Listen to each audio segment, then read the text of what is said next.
Weather's cooling off. I actually see my breath on the video, enjoying these cooler mornings. In today's video, I want to do something a little different and talk to you about some yards that I just avoid from my business, but this maybe can help you understand if you got like a problem yard. You know, some customers I've found, when I go to their yard and I tell them, I say, you know, I'm sorry, but I'm just not interested in your yard, some of them actually get a little bit offended, and I can understand that. It's like, what do you mean, my yard? I thought you were a yard guy. You're not gonna work on my yard. From a weed control and fertilization standpoint, some yards are just more trouble than they're worth from a business standpoint, and maybe you don't like hearing that, but what happens sometimes is you spend all this extra time working on a yard, and then the customer fires you anyway because it didn't go as well as they'd like. And I was like, you know, I told you this was going to be a difficult yard to handle. So with all that being said, I want to go over, I got 10 different situations, whether the yard or the customer, that I just kind of walk away from. And I'll be honest, this has really helped my business, because as I work on better lawns and better customers, and have, through my experience, been able to kind of weed out some of the, no pun intended, but it did work well there, weed out some of the lawns that are just not helpful, and being able to hear from the customer and say, you know, I'm not sure this is going to work out real well for us in the long term. So that's helped me as a business. Hopefully it'll help you as well. I hope to do this in an entertaining way that provides some good information. Today's video is sponsored by Yardbook. I've been using Yardbook since 2015, I believe, is my lawn care software. So if you need a lawn care software, it's easy to use and relatively inexpensive, go to yardbook.com and sign up for a free account. Yeah, so if you wonder what a lawn care guy sees when he sees yard, I'm not talking about mowing grass. I mean, even then I would probably turn some down. If I was mowing grass, I would say, hey, I've got a 52-inch mower and you've got a 36-inch gate. I'm not interested. Let's say you had a 36-inch gate and a huge backyard. I'm like, I don't want to push mow your giant backyard, you know, and I don't have a mower that'll fit through there. So I would avoid those kind of yards. But from a weed control standpoint, let's go through these 10. Number one here on my list is a multi-grass yard. Now it's not like, hey, they've got two different kind of grass, it's an automatic. No, there's a catch to it. What people don't understand a lot of times is, for me in the South here, I'm dealing with Bermuda, zoysia, centipede, St. Augustine. So our Bermuda and zoysia grasses, a lot of the herbicides that I use can be used on Bermuda or zoysia. And then there's other ones that you could use on centipede and St. Augustine. And typically the ones you can use on centipede and St. Augustine, you can also use on Bermuda and zoysia. But there are some that you can use on Bermuda zoysia you can't use on centipede and St. Augustine. So you understand that if you've got a yard that is, the front yard's Bermuda and the backyard is centipede, from our standpoint, it's like two different yards. You know, I gotta spray your Bermuda yard, now I gotta go to the back, and I can't use the same spray. Now, fortunately, I've got a split tank on my Gram spray rig on the back of my truck, so I can put a centipede St. Augustine mix in one side and switch it over and spray it. But sometimes even the schedule's a little bit different. Like for me, I'm doing 7 treatments on Bermuda zoysia yards, 6 on centipede St. Augustine. It's a different fertilizer, different products. So that's not ideal, but I do have some of those. What is even worse, in my opinion, is when they got a Bermuda yard with large patches of centipede in the yard. You know, because now it's like, what do I do? Do I spray this yard like a centipede yard, which is going to be less weed control for the Bermuda, and they're not happy because they got weeds? Or do I spray it like a Bermuda yard, which is going to beat up the centipede and make that look bad in the springtime? Or do you have to go in there and like literally spray all the Bermuda and then switch your tank over and then go back and spray the patches of centipede, but the centipede keeps getting bigger every year? You know, you understand, it's a pain. It is a pain to deal with, and the customer's not always happy about it. If the customer's reasonable, then maybe we can work with it, but that's one that I try to avoid when I can. The second one, and this could apply to people with mowing grass as well, but just a hilly yard. When I say hilly yard, I'm not talking about a slight slope. I'm talking about I cannot ride a machine, whether a lawnmower or a ride-on fertilizer spreader sprayer, without flipping over my machine. It will not go on that hill. I know the range that I can be on one without flipping, because I have you know, not flipped it over like a car wreck where your car rolls 6 times down the interstate, but lays over on its side. Yes, my machine has been laying on its side where I have to bend over and pick the machine up, and then, you know, that's not a good situation. So I kind of have pressed it to the limit before. So if it's a yard like that, if it's small, then it's okay. If it's small, it's fine. I can't ride this, but I can spray it with the hose. I can use my little chest-mounted spreader to put the fertilizer out. But a big yard on the side of a hill that I can't ride is not a good situation. So I would try to avoid those. Same with a mower. I mean, even if you push mowing, you say, well, I can push it. Are you going to enjoy that? Some people enjoy pushing lawnmowers up and down hills.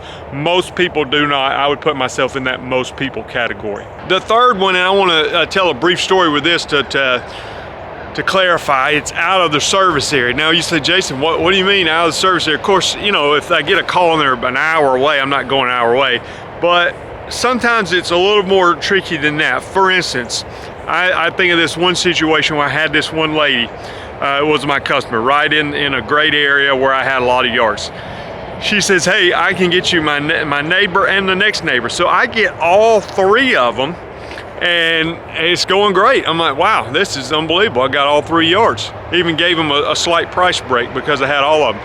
Well, what happened at that point was one of them, the main key person that got me the other 2, she moved, and she moved like 10 minutes outside of really where I have any other customers in that area. And it's not an area where I'm probably going to ever get many customers because it's a little bit further out where there's just not a lot of houses. Well, she's so nice. She helped me get the other 2, and I thought, okay, I'll just keep doing her yard. I went up on the price a little bit because it's further out, but to this day, I still take care of her yard. From a business standpoint, it doesn't make a whole lot of sense. What happened then was the next door neighbor to her, who I really liked, she sold the house and moved, so I lost her. And then the next door neighbor that got mad at me over something that wasn't my fault, but I won't go into all those details. And he fired me, or we mutually fired each other, simultaneous firing. And so I now have 0 of those 3 yards, and the only customer I have left is the first lady, who now lives 10 minutes away from my next closest customer, which is not ideal. So just understand from a lawn care perspective, to pick up a customer that's 10, you say it's just 10 minutes, Jason, what's the big deal? Well, it's 10 minutes there and 10 minutes back. So if you're trying to like look at your day and say, how profitable was this hour? You know, from 8 to 9 o'clock, was that a good hour? From 9 to 10, was that a good? Well, whatever hour of the day that is not going to be very good, because you spent 10 minutes to go out there and do a yard that was $40-something. This yard is tiny, and then 10 minutes back. And so that, you know, I spent basically, let's say I was at the yard for 10 minutes, so half an hour I did 1 yard for $40-something. It's not good. There's no way to justify it, make it look good. My truck gets about 10 miles to the gallon. So I'm doing it, again, from a strict business standpoint. It's not a good business decision, and those would be situations where if she wasn't a pre-existing customer that moved, I would have never taken on the yard. But you understand the situation I'm in, so just that's another reason why you might avoid this particular yard. The fourth one, and this is one that makes a lot more sense to me and sometimes not as much sense to the customer, but if it's a yard that just has a terrible weed problem, you say, Jason, I thought that's what you did was kill weeds. Well, I do, but it's certain kind of weeds. For instance, on my channel, we talk a lot about killing particular weeds and difficult weeds. You know, I can show on the channel how to kill Dallas grass, but if I go to a yard, to be honest with you, it's just covered in Dallas grass. Let's say particularly a Dallas grass, covered in Dallas grass in a centipede lawn, which is very difficult to get rid of, then I don't want any part of that. Matter of fact, if it's covered in Dallas grass and any kind of grass, I don't want any part of it. Now, if it's got a couple of clumps of Dallas grass, I'm thinking, you know what, I can get rid of that and make this yard look better for her, then I'll take that on. But not just Dallas grass. That's not the worst of the weeds, in my opinion. You got other weeds. Another one that I really don't like, but again is a fixable situation, is broom sedge. We get that in our area, and I can kill broom sedge. It's not easy, but it is something that you can get rid of. But there's other weeds, like for instance, I've got one customer now, her yard is almost solid torpedo grass. Now, if you want to Google torpedo grass after the video, you can. And I tell our customers to have it. I say, hey, you got a little bit of torpedo grass. If you want to Google it and read about it, go ahead. You're not going to like what you find, because I don't know of a way to kill torpedo grass. other than just spraying it with glyphosate and resodding that area. And what's sad is sometimes it comes from the sod farm. And I've seen an example in our area not far from my house, a house that's probably about $1 million home that had brand new sod installed, and they asked me about doing the yard, and I saw almost immediately the house has just been built and there's torpedo grass in the sod right now. So there's sod farm selling it to them with torpedo grass in there. Well, I don't know how to get rid of that, and I think it's going to continue to spread. And like I said, I've got one yard in mind right now that's almost solid torpedo grass. I told the customer I can't get rid of it, so she has me continue to treat it. She basically has a torpedo grass lawn. I try to keep all the other weeds out of her torpedo grass lawn, and that's her decision. But typically, I don't want to take on those kind of yards. On the opposite extreme for that is number 5 yard I want to avoid is the perfect lawn. When I have go to a customer and he says, hey, I'm using such and such competitor of yours, and I'm just not happy, and I pull up and the yard looks nearly perfect.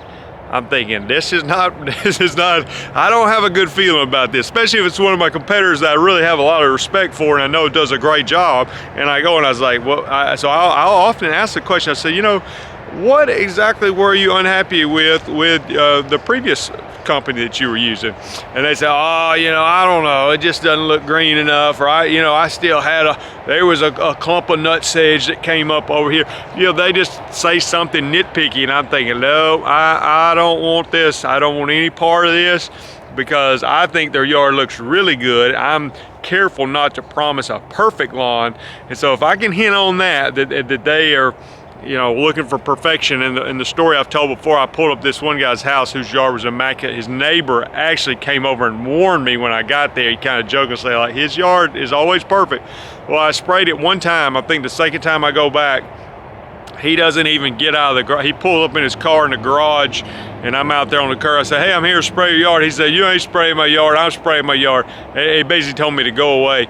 And it was so rude. I mean, so rude. That man, just makes me so mad. But he's an old man and just ornery, and who knows, got picked last on the kickball team or whatever. But he wanted perfection, and his yard looked essentially perfect, but he wasn't happy with it. And I said, hey, I cannot make this man happy. I don't think this man will ever be happy, and that's his problem. I've got 4 kids, a wife, and a lot of things going on. My last thing I want to do when I lay in bed at night is be thinking about, what about that ornery old man who's not happy right now because he had one weed all of last year. I just don't have time to deal with that kind of stuff. The 6th one is the late payer. I've got people that are just kind of, what is it, habitually late, I guess you'd say, and many of those I've been able to cut down with, and I use Yard Book, and I go in there and I got their credit card on file. If they're late, I say, listen, you know, at this point, I want everybody to do a card on file, or most people, or prepay for the year. But the ones who are late, I say, hey, you're gonna have to put a card on file. And some of them do, some of them don't. Most of them do, but then sometimes, you know how that goes, sometimes their card expires and then you can't get them to put another card on file. And then if they do pay late, sometimes they'll leave you a tip and they're apologetic, but then they're late the next time. But if it's just a problem over and over again, trying to run a business and just trying to be as efficient as possible, what you don't want to be doing is sitting around at your computer texting people saying, hey, it's time to do your yard again, but I didn't get paid from the last time, please send in your payment. So perpetual late payers, you have to eventually separate yourself from. In my opinion, that's the best strategy, though I always do it myself. The 7th one may be a little bit controversial because I understand it, and again, I don't follow this 100%, but you might have some people that don't want to do a card on file or don't want to prepay. I think it's okay just to not service those people. I do have a few that I let pay with a check, and the way that works is I hang a little plastic door sleeve on their door with a self-addressed envelope and the invoice, and they mail in a check, and then I go and deposit a check. You know, I'm not saying that's terrible, but it does make it challenging to scale a business. So I've actually come to the terms where it didn't always used to be like this, but where the credit card fee is worth it for the convenience of it, because again, it's efficiency. How much time are you wasting doing that stuff? Printing off the invoices, hanging on their door. Even the idea of like walking up to their door and hanging on the door is time where I could have been working on the lawn. So I don't think the 3%, why it does kind of make me mad or whatever it is, your credit card fees, you can pass that on to the customer. You can build in the price, you can do a lot of things, but from an efficiency standpoint, it doesn't help a lot. Now the exception to what I do when I get people to prepay for the year, and I'd be fine if everybody prepaid for the year, I let them on the last treatment of the year, I leave an option to prepay for the year with a 5% discount.